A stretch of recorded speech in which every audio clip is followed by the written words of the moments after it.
जय हिंद साथियों, आप सभी का अपने YouTube चैनल विद्यालयपुर में स्वागत है, जिसमें हमारी फर्स्ट यूनिट आप सभी के साथ रोज़ हम लेकर आते हैं रात 9 बजे, और जिसे आप देख सकते हैं हमारे YouTube चैनल पर जाकर। और आज हमारा फिर इतिहास, मध्य प्रदेश का इतिहास का टॉपिक जो अभी चल रहा है हमारा, आप सभी डेली उसे देखते हैं, आप सभी उसके बारे में देखते हैं। और चलिए अब आगे की ओर चलते हैं हमारे उसी टॉपिक को आगे बढ़ाते हुए, क्योंकि हमारे अभी बहुत सारे राजवंश रह गए हैं, क्योंकि ये टॉपिक बहुत बड़ा टॉपिक है। और क्योंकि मध्य प्रदेश से रिलेटिव सारे हमें राजवंश देखना है, चाहे वो भारत के राजवंश हो, मध्य प्रदेश के अलग से मध्य प्रदेश में स्थापित राजवंश हो या रियासतें हों, उन सब के बारे में हमें रोज़ हम उन पर चर्चा करते हैं, रोज़ हम उनके बारे में जानते हैं, उनको पढ़ते हैं। ऐसे ही आगे चलते हुए आज हम आगे की ओर चलते हैं। आज जो बचे हुए हमारे राजवंश हैं हम उनको देख लेते हैं, हमारे राजवंशों को। और हमारी ये आपकी मध्य प्रदेश आपकी एमपीपीएससी की फर्स्ट यूनिट है, ये आपकी एमपीपीएससी की फर्स्ट यूनिट है, जिसका आपका टॉपिक अभी ये वाला टॉपिक जो है वो चल रहा है, क्योंकि इसमें हमें मध्य प्रदेश का इतिहास भी देखना है, उससे रिलेटिव जो भी प्रमुख घटनाएं उनको देखना है, वो जो मध्य प्रदेश के प्रमुख राजवंश हैं इनके बारे में भी हमें देखना है। तो अभी हमें क्या है, अभी मध्य प्रदेश का इतिहास, मतलब मध्य प्रदेश में जो राजवंश हैं, गुप्त हो, मौर्य हो या मुगल वंश हो, अभी हम इनके बारे में देख रहे हैं। अब जल्दी ही हमारे मध्य प्रदेश के जो प्रमुख अलग से ही राजवंश है वो स्टार्ट हो जाएंगे, फिर हमारी और जो टॉपिक्स हैं ये सारे ये भी हम कंप्लीट कर लेंगे। ये हमारे मध्य प्रदेश ये एमपीपीएससी की क्या है, फर्स्ट यूनिट है। एमपीपीएससी की क्या है, फर्स्ट यूनिट है, जिसे हम आप सभी के साथ रोज़ रात को 9:30 आपके लिए लेकर आते हैं, और ये आप इसे देख लेते हैं। चलिए, और आप जो भी स्टूडेंट नया कोई आया है वो हमारे चैनल को सब्सक्राइब कीजिएगा, क्लास को लाइक कीजिएगा और शेयर ज़रूर कीजिएगा, और कमेंट बॉक्स में कमेंट कीजिएगा कि आपके लिए ये क्लास कितनी यूज़फुल है और कितना आपको नया कंटेंट मिल रहा है इससे, ये भी आप कमेंट करिएगा। चलिए, अब हमारी टॉपिक की ओर चलते हैं, हम हमारा टाइम ना ख़राब करें, फटाफट हमारे टॉपिक को की ओर चलते हैं। जो हमारे कल रह गए थे हम उन टॉपिकों को भी देखेंगे अब। चलिए, अब हमारा टॉपिक स्टार्ट होता है हमारा जबलपुर, क्योंकि कल हमने नागवंश तक पूरा कंप्लीट कर लिया था। ये बहुत छोटा सा है, बस इसमें हमें राजाओं के नाम याद रखने हैं और ये कहाँ पर था बस ये याद रखना है। इसके अलावा ये टॉपिक इतना ही है, क्योंकि इसमें से राजाओं के नाम पूछे जाते हैं और ये ज़्यादा है नहीं, बस कभी पूछा गया था तो बस ये कहाँ से संबंधित है ये पूछा गया था, इसलिए हम इसमें एक आध फैक्ट और स्टार्ट कर सकते हैं, और उनके सिक्के वगैरह देख सकते हैं कि कहाँ से कौन से सिक्के मिले हैं, ये भी आप देख सकते हैं। चलिए, ये वंश जबलपुर है, तो जबलपुर तो आप समझते हैं, जबलपुर यानी जिसे हम त्रिपुरी बोलते हैं, तो ये त्रिपुरी में राज था इसका। कहाँ पे था, त्रिपुरी में, है ना, ये आप याद रखिएगा, त्रिपुरी में था इसका शासन। और इनके सिक्के मिलते हैं, क्या मिलते हैं, इनके जो सिक्के मिलते हैं हम उनको देखते हैं। इनके सिक्के, हमें सिक्के कहाँ से मिलते हैं, तो ये सिक्के हमें इनके जबलपुर से ही मिलते हैं। जबलपुर से हमें इन राजवंश के सिक्के मिलते हैं, और इसके प्रमुख राजाओं को देख लेते हैं हम, जिसके प्रमुख राजा थे उनको देख लेते हैं। उनका नाम है श्रीबोधि। क्या नाम है उनका, श्रीबोधि।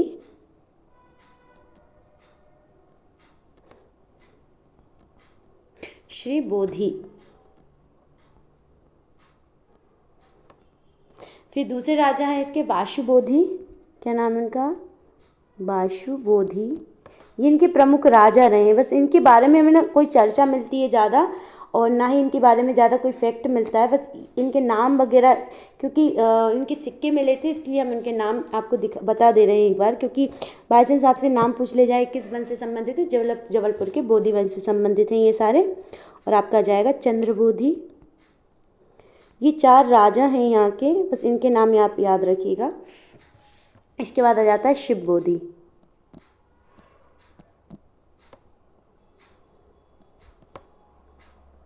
बस आप इनके बारे में इतना ही फैक्ट्स हैं, इनको इतना ही याद रखिएगा। क्या याद रखना है, ये त्रिपुरी से संबंधित राज है, और ये इनके सिक्के कहाँ से मिले, हमें जबलपुर त्रिपुरी से ही मिले हैं, तेवर जिसे बोलते हैं हम। और इनके प्रमुख जो राजा थे वो श्रीबोधि थे, वशुबोधि थे, और इसके बाद चंद्रबोधि थे, और आपके शिवबोधि थे। बस इसके ये इतने ही फैक्ट हैं। चलिए, अब नेक्स्ट पे चलते हैं हम। नेक्स्ट है हमारा बघेलखंड। का मध्य वंश। अब बघेलखंड का जो मध्य वंश है उसको देखते हैं, इसके बारे में क्या हमें क्या क्या पता चलता है, कहाँ से इसकी जानकारी मिलती है और इसके जो इम्पोर्टेंट फैक्ट है हम उनकी याद वो बारे में जानते हैं। अब देखिए यहाँ के जो प्रथम जो राजा के बारे में जो हमें जिनके बारे में ज्ञात है, मतलब हाँ इनके बारे में हमें कुछ कुछ फैक्ट्स मिले हैं, तो उनका नाम क्या है, इसके प्रथम राजा जिनके बारे में हमें ज्ञात है उनका नाम है क्या नाम है, वशिष्ठीपुत्र। क्या नाम है उनका, वशिष्ठीपुत्र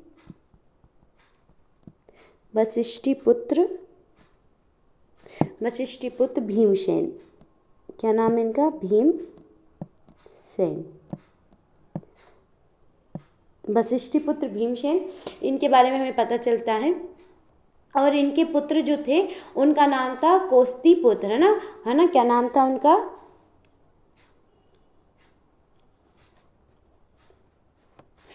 ठीक है। इनके पुत्र का नाम क्या था, इनके पुत्र का नाम लिख लीजिए आप, पुत्र का नाम क्या था, इनके पुत्र का नाम था आपका कौत्सीपुत्र। ये इनके पुत्र का नाम था, है ना, कौत्सीपुत्र थे। क्या नाम था इनका, पोटसिरी। क्या नाम था, पोटसिरी, ये इनका नाम था ना, ये इनके पुत्र का नाम था, बस ये आप याद रखिएगा। इनकी राजधानी क्या थी, तो चलिए इनकी राजधानी को देख लेते हैं हम। तो इनकी राजधानी क्या थी,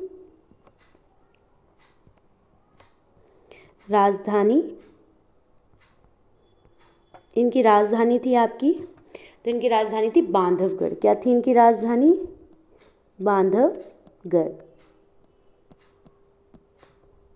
ये इनकी राजधानी थी। बांधवगढ़ क्या थी, इनकी राजधानी थी। अब देखिए मैं इनके बारे में कुछ फैक्ट्स बताती हूँ, वो आप ध्यान से सुनिएगा। जब नागों की राजधानी जो पद्मावती यानी ग्वालियर के दक्षिण पूर्व में ही मध्य राज्य था। कहाँ पर था, आप ग्वालियर वाला जो एरिया है, हम एक थोड़ा सा छोटा सा मैं मैप बना देती हूँ, 1 मिनट, है ना, छोटा सा मैप बनाती हूँ ताकि आपको वो थोड़ा सा अच्छे से फैक्ट समझ में आ जाए मैं क्या समझाना चाहती हूँ आपको। ये हमारा मध्य प्रदेश का मैप है, ये हमारा मध्य प्रदेश है, प्यारा सा, थोड़ा सा मिलता जुलता है क्योंकि सेम नहीं बनता है ना, तो ये थोड़ा आपका मिलता जुलता है। अब इस यहाँ पे है आपका ग्वालियर, यहाँ पर क्या है आपका ग्वालियर, है ना, पेन चेंज कर देती हूँ, ग्वालियर, ये आपका ये वाला जो एरिया है ये कौन सा है, ग्वालियर वाला एरिया है आपका, कौन सा है, ग्वालियर। ये आपका क्या है, ग्वालियर वाला एरिया है। अब यहाँ पे ये ग्वालियर वाला जो एरिया था इसके कहाँ पे था, ये ग्वालियर है, तो यहाँ पे कौन का शासन था, तो यहाँ पे नागों का शासन था। किसका शासन था यहाँ पे, नागों का, है ना। कौन थे, नागवंश था, कौन सा, नागों का क्या था यहाँ पे, शासन था। देखिए मैं आपको मैप से समझा रही हूँ ताकि आपको जब पेपर देने जाएं और आपको पेपर में एकदम से कुछ कन्फ्यूज़न हो तो आपको याद रहे कि यहाँ पे ये वाला वंश था, यहाँ पे ये वाला, तो इससे मैपिंग से याद रहता है किस वंश। तो फिर हम क्या कर सकते हैं, अपने जो ऑप्शन है उनको हटा के जो राइट ऑप्शन है उस पर क्लिक कर सकते हैं, है ना। चलो, तो इसके कहाँ पे, दक्षिण पूर्व में ही मगवंश था। अब आ जाएगा आपका दक्षिण पूर्व, तो मैं ये ब्लू कलर से मार्क कर देती हूँ, ये आपका दक्षिण वाला एरिया, ये आपका पूर्व वाला, मतलब इस एरिया पे कौन सा शासन था, मग का शासन था। कहाँ पे था, मग लोगों का शासन था। जो बुंदेलखंड वाले एरिया में आती है, बुंदेलखंड, बांधवगढ़, इनकी क्या थी, नीचे तक हम आ सकते हैं अपन। तो यहाँ पे कौन सा शासन था, तो यहाँ पे आपका मगवंश का शासन था। किसका था, मगवंश का शासन था, है ना। इन लोगों का यहाँ पे शासन हुआ करता था, जिनकी राजधानी क्या है, ये बांधवगढ़ उमरिया, यहाँ पर आपकी इनकी राजधानी हो जाएगी, ये इनकी राजधानी थी। देखिए अब पहले ये राज्य जो था वो केवल बघेलखंड रीवा मंडल तक ही सीमित था। पहले क्या था, ये बघेलखंड रीवा, मतलब ये आपका रीवा वाला एरिया जाएगा, यहाँ पे ये आ जाएगा रीवा बघेलखंड वाले एरिया तक ही सीमित था।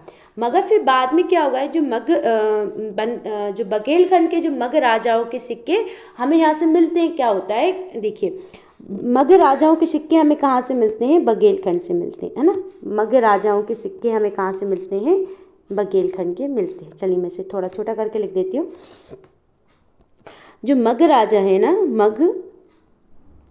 मग राजा के जो सिक्के हैं, क्या सिक्के,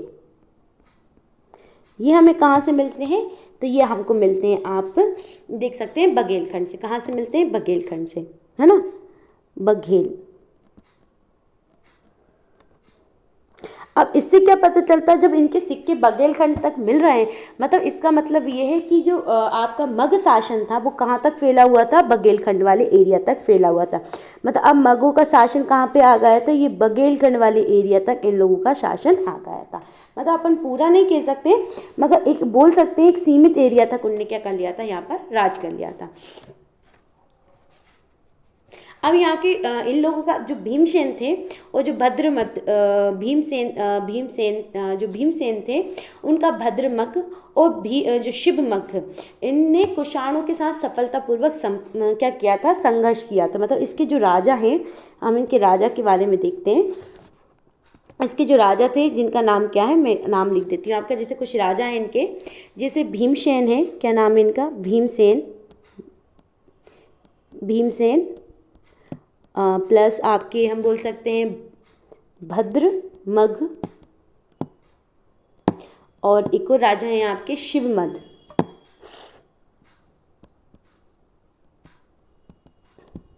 इनका संघर्ष किसके साथ हुआ था, तो इनका संघर्ष जो है वो कुषाणों के साथ हुआ था, है ना। इनका संघर्ष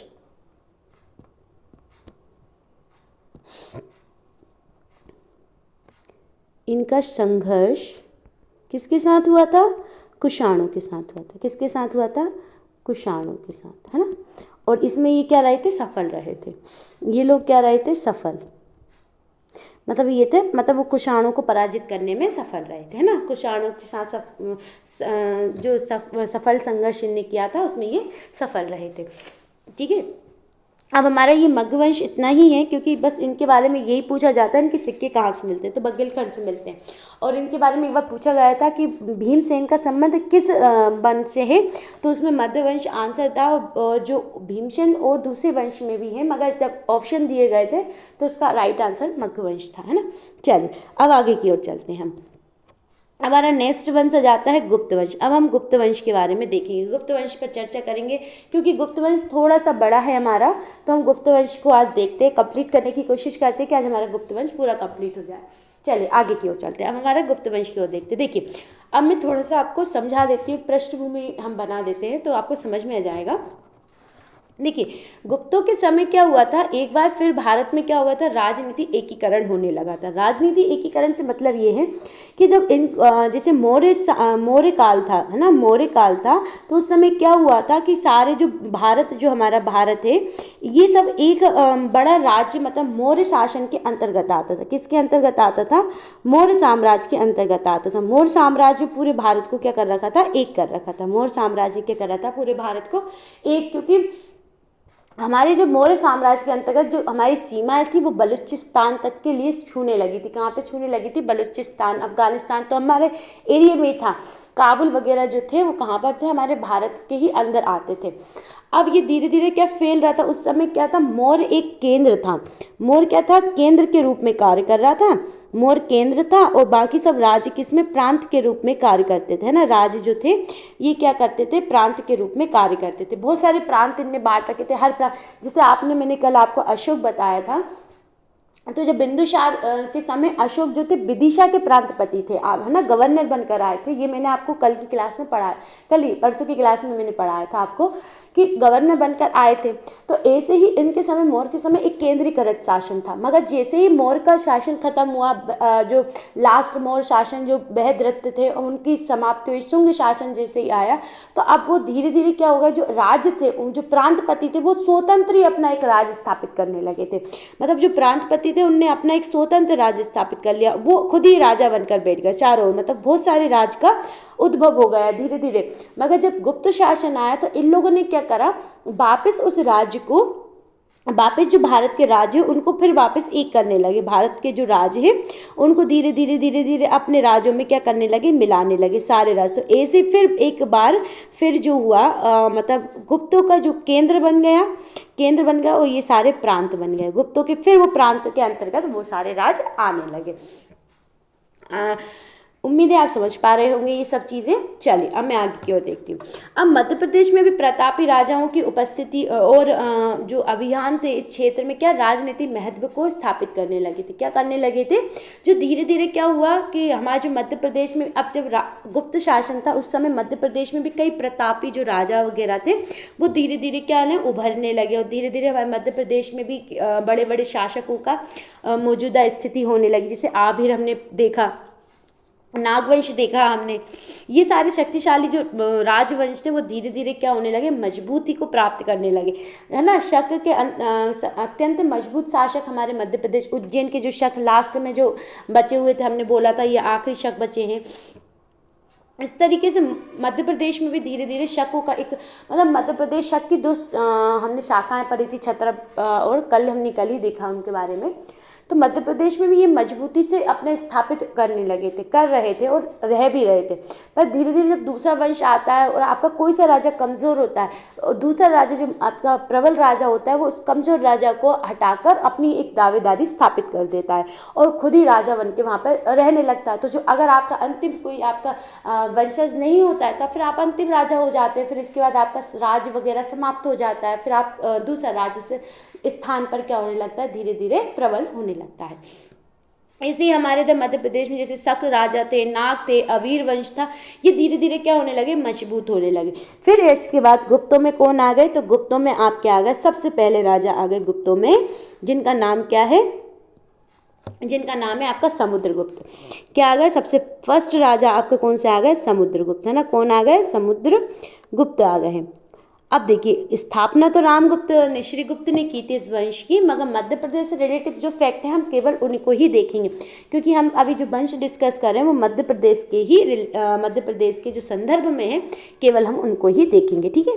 चलिए अब जैसे समुद्रगुप्त आए तो इनने क्या करा था, समुद्रगुप्त की जो प्रयाग प्रशस्ति के अनुसार, समुद्रगुप्त की जो प्रयाग प्रशस्ति है उसके अनुसार वे मध्य प्रदेश के जंगलों से होकर कहाँ गए थे, दक्षिण की ओर गए थे। कहाँ गए थे, मध्य प्रदेश के जंगलों से होकर कहाँ गए थे, दक्षिण की ओर। किसके लिए गए थे, अपना अभियान करने के लिए गए थे। अब जो समुद्रगुप्त थे इनने तो 9 राजा, आर्यावर्त के जो 9 राजाओं को जीता था, आर्यावर्त के, है ना, इनने क्या करा था, 9 आर्यावर्त के राजाओं को जीता था, है ना। चलिए मैं लिख देती हूँ एक बार, आर्यावर्त के 9 राजाओं को जीता था ना, आर्यावर्त के 9 राजाओं को जीता था,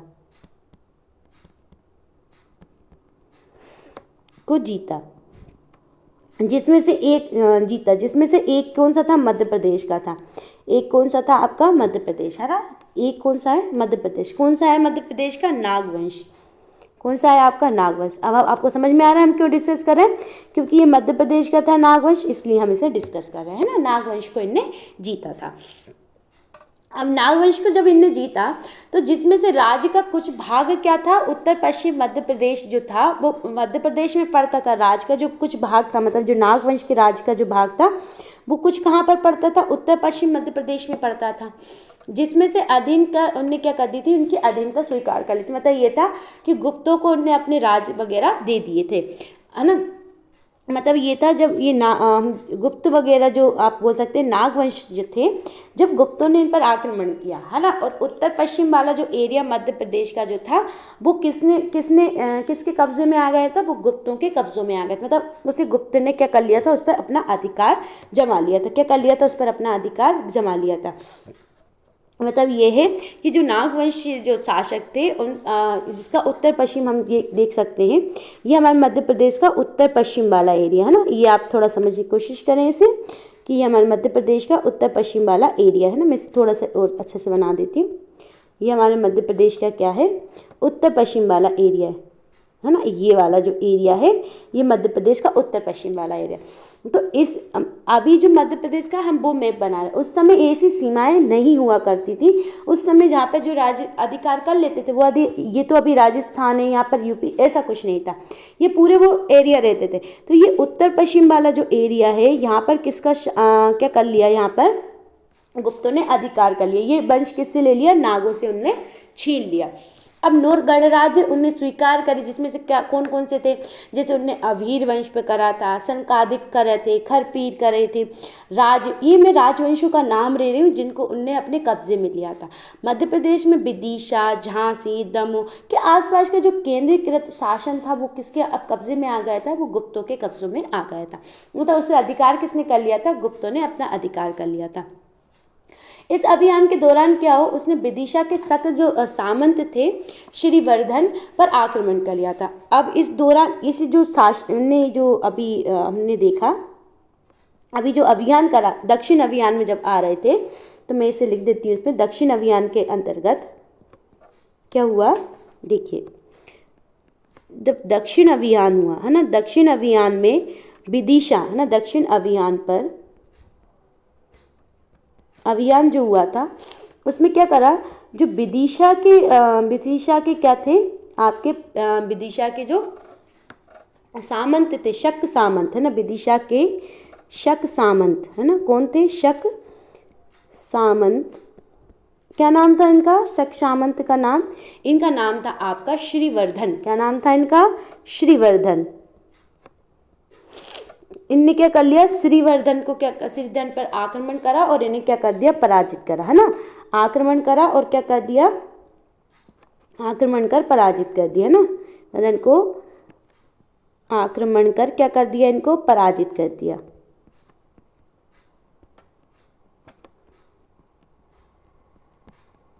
इनको क्या कर दिया, पराजित कर दिया, आक्रमण कर इनको क्या कर दिया, पराजित कर दिया। ये सारे मैं आपको इम्पोर्टेंट फैक्ट नोट करवा रही हूँ, आप चाहें तो इनको नोट भी कर सकते हैं। चलिए अब आगे की ओर देखते हैं। अब इनको पराजित कर दिया इन्हें, और फिर क्या करा इन्हें, इसके बाद विजय की स्मृति में एरन मतलब सागर जो अपना है वहाँ पर अपना स्मारक बनवाया था। अब विजय की स्मृति में क्या कराया, एरन सागर है ना, एरन सागर में क्या करवाया इनने, सागर में एरन सागर में क्या करवाया इनने, एक स्मारक बनवाया। एरन सागर में क्या करवाया, स्मारक निर्माण करवाया है ना, निर्माण, स्मारक का क्या करवाया इन्हें, निर्माण। किसने करवाया ये आपके, तो ये आपका भी करवाया समुद्रगुप्त जी ने, ठीक है। अब एरन सागर को इनने क्या बोला था, शिवभोग नगर। तो पूछा जाता है एरन सागर किसका शिवभोग नगर है, तो मैं चेंज करके लिख देती हूँ पेन, ताकि आप और अच्छे से उसे याद कर सकें।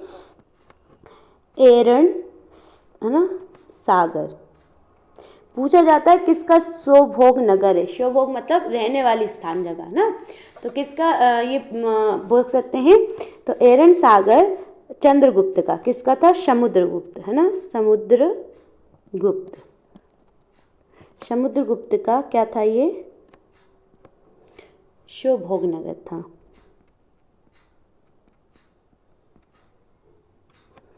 नगर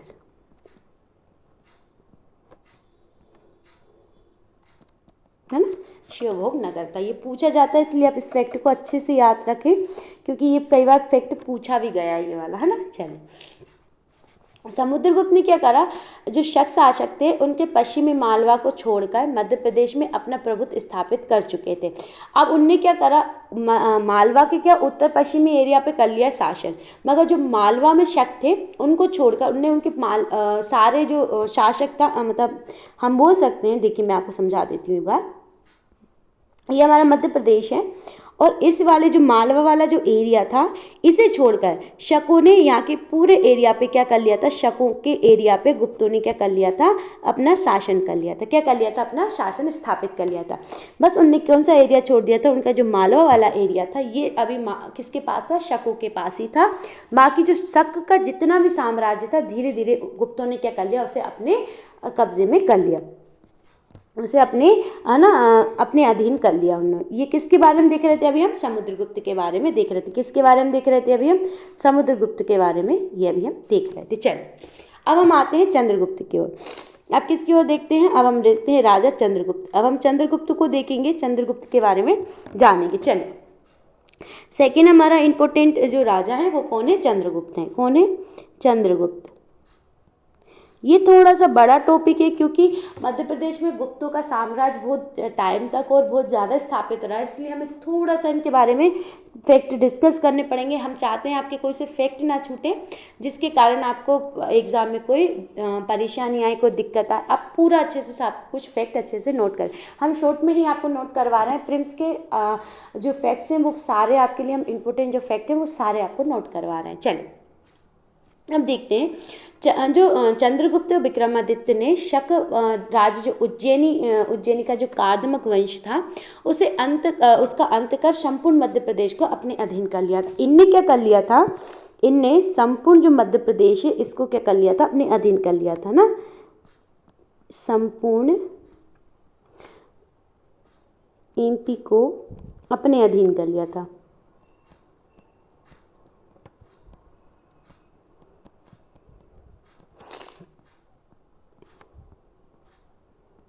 अपने अधीन क्या कर लिया था, इन्हें संपूर्ण मध्य प्रदेश को अपने अधीन कर लिया था। मतलब सारे मध्य प्रदेश को अपने जीत लिया था। किसको हराकर, शकों को हराकर। किसको हराकर करा था ये, तो ये शकों को हराकर करा था ना, किसको कर लिया है ना, किसको हराकर, शकों को हराकर, को शकों को हराकर। कौन से, उज्जैन के, है ना, ये भी लिखिएगा क्योंकि पूछ लिए तो आपसे, तो आपको पता होना चाहिए कहाँ के शक। उज्जैन के शकों को हराकर समुद्र चंद्रगुप्त ने सारे मध्य प्रदेश को, संपूर्ण मध्य प्रदेश को अपने अधीन कर लिया था। शक विजय की जो बारे में हमें पता चलता है, उस पर एक लिखा है देवी चंद्रगुप्तम, है ना, एक बुक है देवी चंद्रगुप्तम जिसमें इनको शकारी कहा है। क्या कहा है इन्हें, शकारी। देखिए देवी चंद्रगुप्तम, है ना, एक क्या है, देवी, बुक का नाम है ये, देवी, बुक का नाम बता रही हूँ मैं आपको, देवी चंद्र गुप्तम। देवी चंद्रगुप्तम ये क्या है, ग्रंथ है, ये क्या है, ग्रंथ है ना, ग्रंथ। देवी चंद्रगुप्तम जो ग्रंथ है उसमें क्या बताया गया है इनके बारे में, देवी चंद्रगुप्तम में इन्हें क्या बोला है, शकारी बोला है ना, क्या बोला है, शकारी।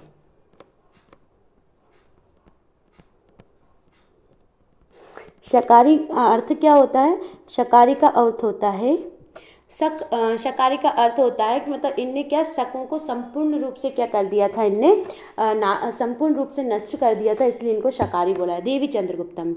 अब मैं इस पर एक छोटी सी आपको कहानी सुनाती हूँ। चलिए मैं आपको देवी चंद्रगुप्तम में जो कहानी का उल्लेख दिया गया है वो आपको मैं बताती हूँ। तो देवी चंद्रगुप्तम के अनुसार क्या बताया गया था कि राजा जो रामगुप्त ने शक राजा से क्या करा था, परास्त हो गए थे। कौन परास्त हो गए थे, इसमें बताया है कि क्या बताया है कि राजा जो रामगुप्त थे, क्या नाम था उनका, रामगुप्त, ये चंद्रगुप्त के भैया थे, बड़े वाले, है ना, भाई थे बड़े। रामगुप्त जो थे वो शकों से क्या हो गए थे, रामगुप्त शकों से क्या हो गए थे, पराजित हो गए थे, शकों से पराजित हो गए थे। क्या हो गए थे ये, पराजित हुए, है ना, पराजित हो गए थे। फिर इसके बाद क्या, ये पराजित हो गए और फिर इनने क्या करा, पराजित होने के बाद उनकी जो पत्नी थी ध्रुव देवी, क्या नाम था उनका, ध्रुव देवी, उसे क्या कर दिया, उनने सौंपने का स्वीकार कर लिया, किनको, शकों को देने के लिए उन्हें क्या कर लिया, स्वीकार कर लिया कि हाँ मैं अपनी पत्नी जो ध्रुव देवी हैं उन्हें आपको दे दूंगा। लेकिन उनके स्वाभिमान जो छोटे भाई थे चंद्रगुप्त, उन्हें शकों का जो शक थे उन्हें मारकर जो ध्रुव देवी नी थी उनको क्या कर दिया था, उन्हें मुक्त कर दिया था। किसको कर दिया था, मुक्त कर दिया था। और जो अपने भाई हैं उनका वध कर कर और खुद सम्राट बन गए थे। उन्होंने क्या करा था, अपने भाई मतलब ध्रुव देवी हैं उनको शकों से बचाया, फिर इसके बाद उन्होंने क्या करा, उनके जो भाई हैं उनको भी मारकर और खुद सम्राट बन गए थे। ये कहाँ से हमें उल्लेख मिलता है, ये हमें उल्लेख मिलता है आपका देवी चंद्रगुप्तम से मिलता है ना, इसलिए उनको शकारी कहा जाता है। इसलिए उनको क्या कहा जाता है, शकारी कहा जाता है। इनने अपने भाई जो रामगुप्त थे इनको भी मारकर उनका वध कर कर खुद सम्राट बन गए थे। खुद क्या बन गए थे, राजा बन गए थे। खुद क्या बन गए थे, ये राजा बन गए थे। चलिए अब अपन आगे की ओर देखते हैं। अब ये राजा बन गए खुद,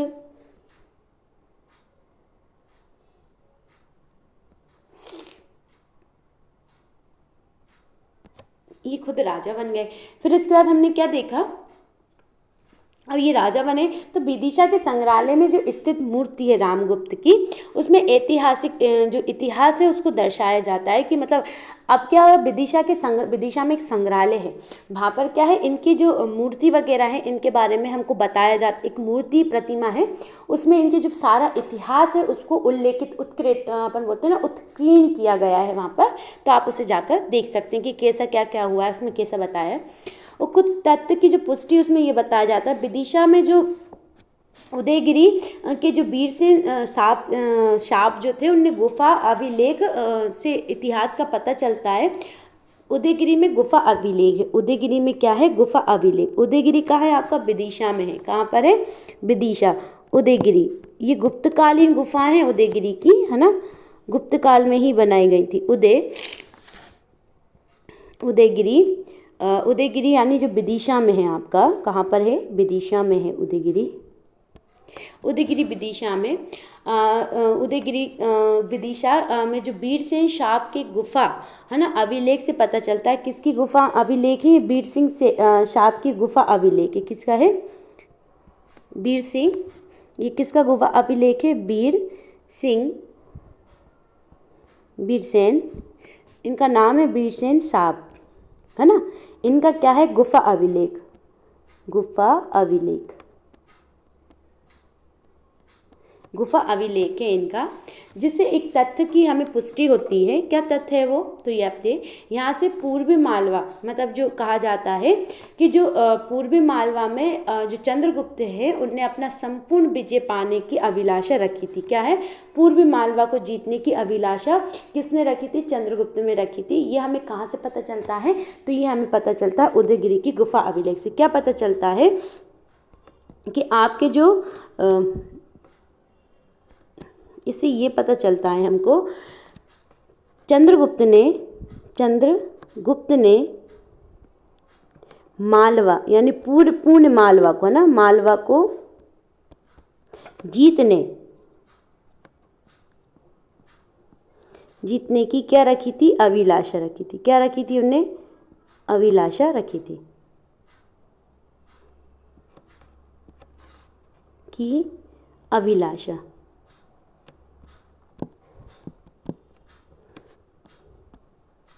इससे ये मालूम होता है कि उदयगिरी के अभिलेख मतलब ये थे कि वो संपूर्ण मालवा को जीतना चाहते थे। कौन जीतना चाहते थे, आपके चंद्रगुप्त जीतना चाहते थे। कौन जीतना चाहते थे, चंद्रगुप्त जीतना चाहते थे।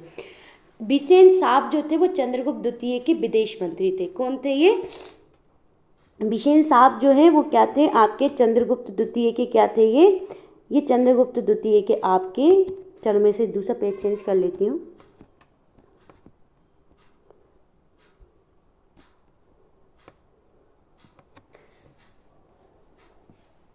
चलिए, बिसेन साहब कौन थे, तो इनके बारे में देख लेते हैं। बिसेन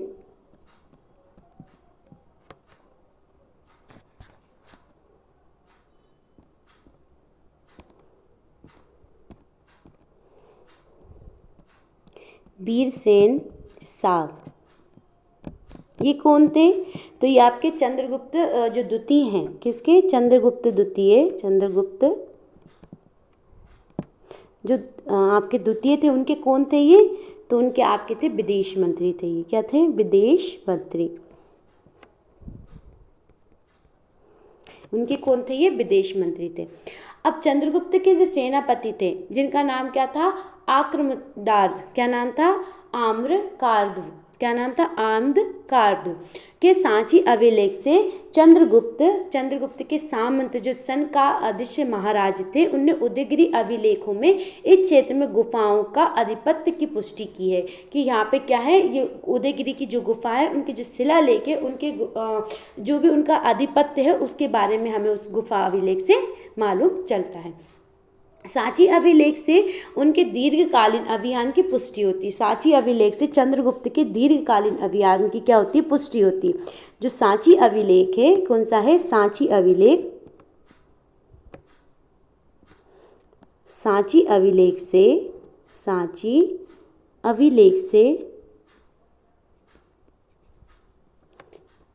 सांची अभिलेख से क्या पुष्टि होती है, चंद्रगुप्त के दीर्घ अभियान की, है ना, अभिलेख से पुष्टि होती है, किस चीज़ की पुष्टि होती है ना, चंद्रगुप्त के दीर्घ अभियान की, चंद्रगुप्त के दीर्घ अभियान की। किस अभियान की पुष्टि होती है आपके, चंद्रगुप्त के दीर्घ अभियान की पुष्टि होती है ना, चंद्रगुप्त के दीर्घ अभियान की पुष्टि होती है। चलिए आगे की ओर देखते हैं।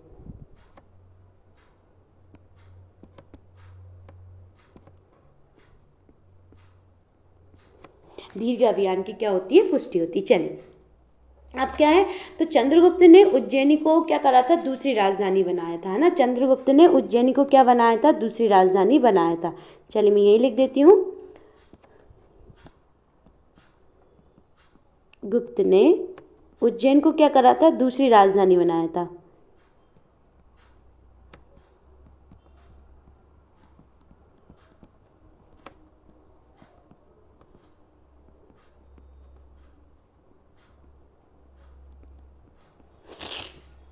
उज्जैन को दूसरी राजधानी बनाया। इनके दरबार में क्या थे, 9 रत्न थे, इनके दरबार में क्या थे, 9 रत्न थे। चलिए मैं इनके 9 रत्न के बारे में वो देख लेते हैं, फिर इसके बाद आगे की ओर चलते हैं।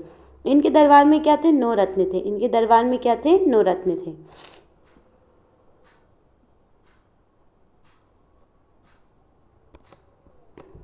इनके दरबार में क्या थे, 9 रत्न थे, है ना। चलिए इनके बारे में वो देख लेते हैं।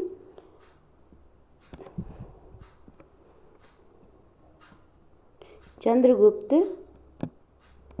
के 9 रत्न जो इम्पोर्टेंट है हम उनके बारे में आपको बता देते हैं। कौन कौन से 9 रत्न, कालिदास जी थे, बारह मिहिर थे, अमर सिंह थे, फिर आपके शुक या शंकु थे जिन्हें शिल्प शास्त्र बोले जाते हैं, है ना, बेलभ भट्ट थे जिसे गुड़ भी याद बोला जाता था, धन्वंतरी जी थे, है ना, वरुचि थे और क्षणप्रद थे। चलिए मैं आपको 2-3 के नाम लिखवा देती हूँ जिनके नाम पूछे जाते हैं। पहले आपके कालिदास जी, कालिदास जी हैं। दूसरे हम क्या लिखते हैं, ये साहित्यकार थे, बारह मिहिर, 12 मिहिर थे जो क्या थे, ज्योतिषी थे, क्या थे, ज्योतिषी थे। फिर इसका एक और पूछा जाता है जिनका नाम है धन्वंतरी, क्या नाम है इनका, धन्वंतरी जी, क्या नाम है इनका, धन्वंतरी जी। चलिए मैं इनके बारे में लिख देती हूँ, धन्वंतरी, है ना, ये इनका नाम याद रखिएगा। फिर इसके बाद एक और पूछा जाता है जो भी इम्पोर्टेंट है, उनके नाम और लिख लीजिए आप। उनका नाम है आपका वररुचि, वररुचि, इनके बारे में पूछा जी, इम्पोर्टेंट है, इनके बारे में पूछा जाता है। और इसके अलावा और कुछ इनके बारे में नहीं पूछा जाता। ये 4 जो आपके इनके 9 रत्न हैं इनके बारे में पूछा जाता है, तो ये आप याद रखिए। किसके, ये चंद्रगुप्त जी के 9 रत्न, ये आप याद रखिएगा। अब चंद्रगुप्त के बाद कौन आए थे, चलो उनको देख लेते हैं एक बार। तो चंद्रगुप्त के बाद आए थे फिर कुमारगुप्त, कौन आए, कुमारगुप्त आए। चलिए अब हम इम्पोर्टेंट जो फैक्ट्स हैं उनको डिस्कस कर लेते हैं।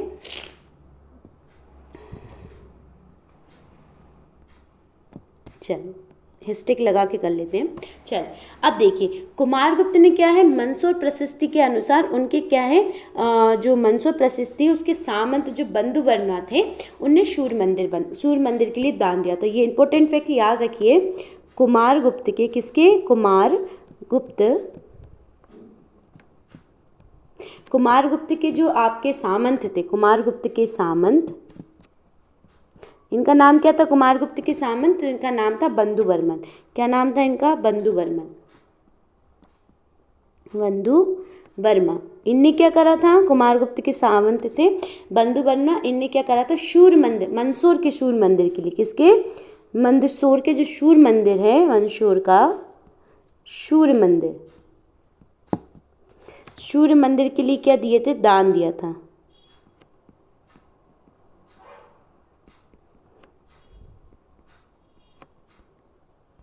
है ना, ये इंपॉर्टेंट फैक्ट है, इसे आप नोट करिएगा। चलिए आगे देखते हैं हम। सेकंड इंपॉर्टेंट फैक्ट लिखिए, स्कंदगुप्त जो थे, स्कंदगुप्त उनके द्वारा इंदौर के तेली जो श्रेणी को मंदिर, जो तेली श्रेणी का जो मंदिर था उसके लिए दान दिया गया था। उसके लिए क्या दिया गया था, दान दिया गया था ना, स्कंदगुप्त द्वारा, है ना, इंदौर के तेली श्रेणी को मंदिर जो था उसके लिए दान दिया गया था। याद लिखिएगा, स्कंदगुप्त द्वारा किसके द्वारा? स्कंदगुप्त जी द्वारा इंदौर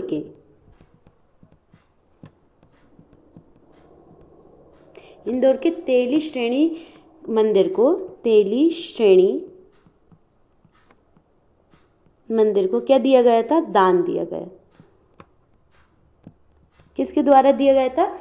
स्कंदगुप्त द्वारा दिया गया था। स्कंदगुप्त के समय सफ़ेद हुण बोल सकते हैं जिन्हें, सफ़ेद हुण जो थे उनका आक्रमण हुआ था, है ना। आक्रमण का इनने क्या उठाया? फ़ायदा उठाकर, है ना, जो वाकाटक ने मालवा पर क्या कर लिया था? अधिकार कर लिया था। अब जब कौन थे आपके? स्कंदगुप्त जी थे। जब कौन थे? स्कंदगुप्त थे। तो उस समय क्या हुआ? स्कंदगुप्त के समय क्या हुआ?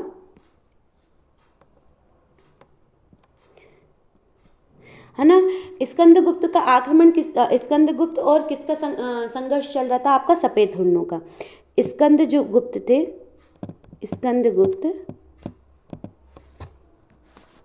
स्कंदगुप्त और किसका संघर्ष चल रहा था? और आपकी स्कंदगुप्त और आपके सफ़ेद हुणों का, है ना, सफ़ेद हुणों का आक्रमण के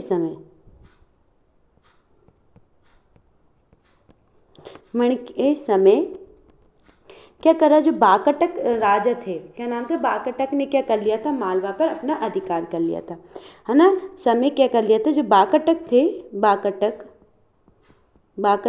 राजा ने मालवा पर क्या कर लिया था? अधिकार कर लिया था। मालवा पर क्या कर लिया था? उनने अधिकार कर लिया था।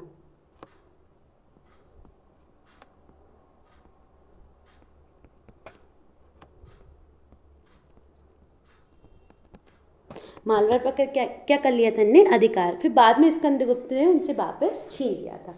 ये आप याद रखिएगा। फिर क्या हुआ? तो जो उत्तरकालीन हम आते हैं, फिर मतलब धीरे धीरे जो वंश आगे बढ़ता गया, तो भानुगुप्त जी थे, इसके आगे भानुगुप्त आया था। उनके बारे में क्या पता चलता है? जब भानुगुप्त जो साम्राज्य में पश्चिम भाग में क्या कर रहे थे? शासन कर रहे थे। फिर उस समय हुणों को परास्त करा इन्हें, तो भानुगुप्त ने भी क्या करा? हुणों को परास्त करा। फिर इसमें अंतिम राज्य, इसके बारे में एक और हम इम्पोर्टेंट फैक्ट देखते हैं भानुगुप्त के बारे में। चलिए भानुगुप्त के बारे में देख लेते हैं हम।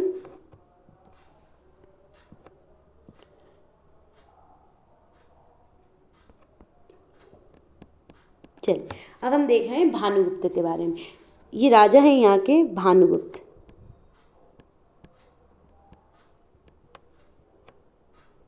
चलिए अब हम भानुगुप्त के बारे में देखते हैं। क्या देखते हैं इनके बारे में? कि भानुगुप्त का संघर्ष किसके साथ हुआ? हुणों के साथ। तो हुणों के साथ इनका भी संघर्ष हुआ। हुणों के साथ क्या हुआ? संघर्ष। हुणों के साथ संघर्ष हुआ। हुणों के साथ जब संघर्ष हुआ और हुणों को इनने क्या कर दिया? पराजित कर दिया, है ना। हुणों को क्या कर दिया? हुणों को पराजित कर दिया। इनने हुणों को क्या कर दिया? हरा दिया, उनको पराजित कर दिया। और इस युद्ध में क्या हुआ? इस युद्ध में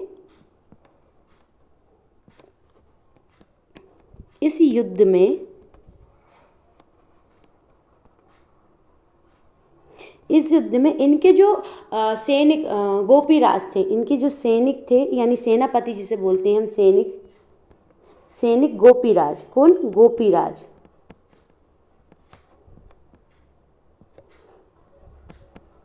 गोपीराज की जो पत्नी है, क्या नाम है उनका? गोपीराज की जो पत्नी है, गोपीराज की जो पत्नी गोपीराज क्या हो गए थे? मर गए थे। गोपीराज क्या हुए थे? मारे गए ना। सैनिक गोपीराज क्या हुए? मारे गए। और फिर इनकी जो पत्नी थी, इनकी पत्नी ने क्या करा? पत्नी क्या हो गई थी? सती हुई थी। पत्नी क्या हो गई? सती, है ना। पत्नी सती हुई। इनके मरने के बाद पत्नी क्या हो गई? सती हुई। और इसका हमें इसके बारे में जानकारी कहाँ से मिलती है हमें? तो इसके बारे में हमें जानकारी मिलती है आपके एरन हवीलेख से। कहाँ से मिलती है? सती हुई और इसकी जानकारी हमें कहाँ से मिलती है? तो इसकी जानकारी हमें मिलती है एरन अभिलेख से।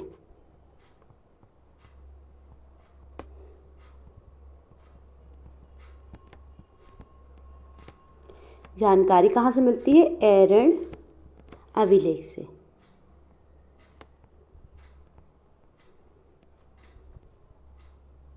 एरन अभिलेख से ना, इसकी जानकारी कहाँ से मिलती है हमें? एरन अभिलेख से इसकी जानकारी मिलती है।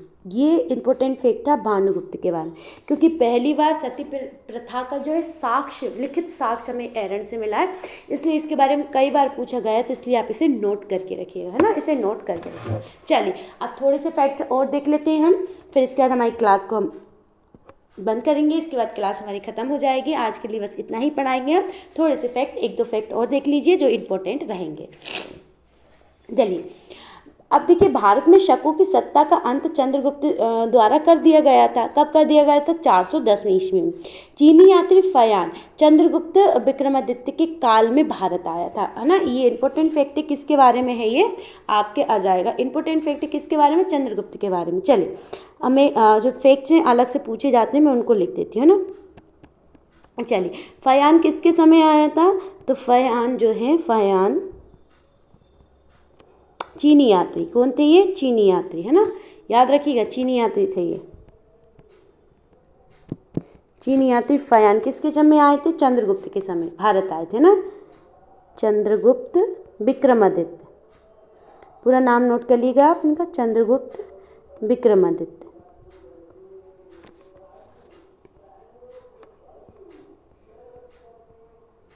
विक्रमादित्य, चंद्रगुप्त विक्रमादित्य के समय भारत आए थे। और फिर इनने यहाँ की जलवायु को सर्वश्रेष्ठ कहा। इनने कहा, फयान ने क्या कहा था कि मालवा की जलवायु जो है विश्व की सर्वश्रेष्ठ जलवायु। फयान ने क्या बोला? फयान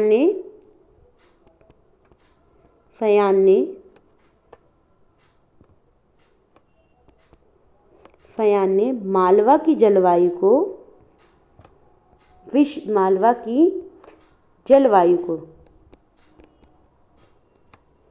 विश्व की सर्वश्रेष्ठ जलवायु बोला।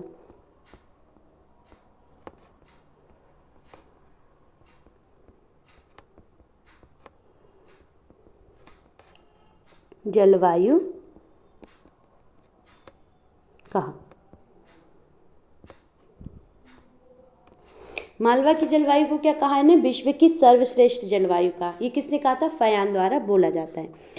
चंद्रगुप्त द्वितीय जो थे, उनके सर्वश्रेष्ठ नगर जो था वो उज्जैन और पाटलिपुत्र कहा गया है ना। चंद्रगुप्त का सर्वश्रेष्ठ नगर किसको कहा गया है? तो चंद्रगुप्त के सर्वश्रेष्ठ जो नगर है वो किसको कहा गया है? चलिए मैं इसके बारे में वो देख देते हैं अपन।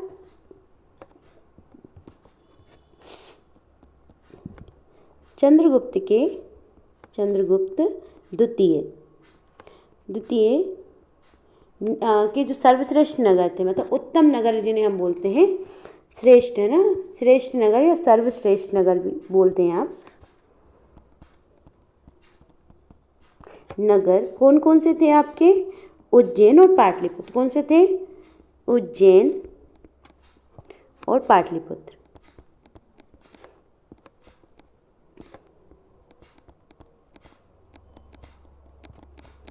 पाटलिपुत्र, ये क्या थे? इनके सर्वश्रेष्ठ नगर थे। किसके थे ये?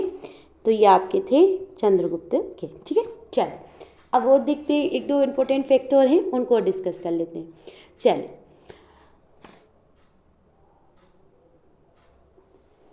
देखिए, शाकोर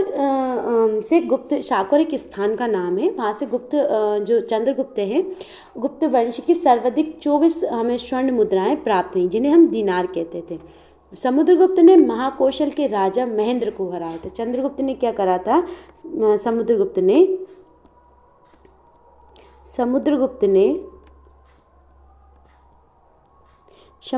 ने क्या करा था? जो आपके महाकौशल जिसे बोलते हैं जबलपुर, है ना, महाकौशल के